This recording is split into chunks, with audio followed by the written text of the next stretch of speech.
The gift of prophecy, here we go. This is going to be deep. You ready? You should write this down. It's a gift. It's a gift. And the Greek word gift there means a favor which is received without any merit out of its own. In other words, you don't get the gift of prophecy or any gift from God, actually.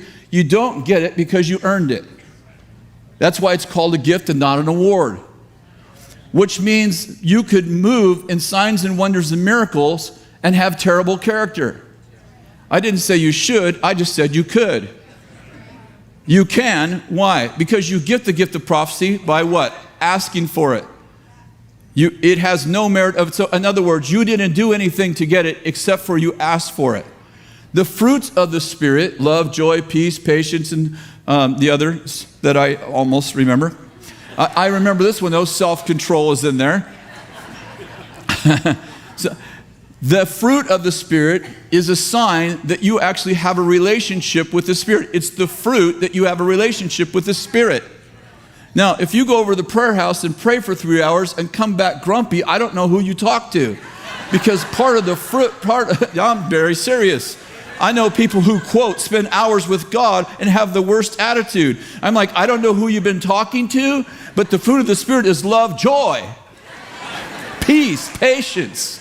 And when you come back grumpy and grouchy and you have no patience for people and you're not kind and you're like, I love Jesus. I'm like, dude, I don't know who you're speaking to over there, but if I were you, I'd ask for someone else.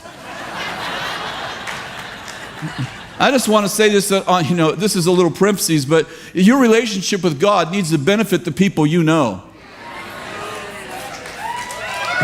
You'll make evangelism a lot easier if you loving God helps you to love them. And by the way, I think it's why loving God is the first commandment and loving people second, because I don't think you can love people very well till you love God. But once you love God, loving people is pretty easy. So you can prophesy, do miracles, all this kind of stuff. And what did Jesus say to the guy who came to him in the last days? There'll be false prophets, and they'll say, didn't we do miracles? Didn't we prophesy in your name? Didn't we cast out demons? And what's his point? I never what? Knew you. So can we agree that the gifts of the Spirit do not mean that you have a great relationship with God? They just mean you asked for something and Jesus gave it to you.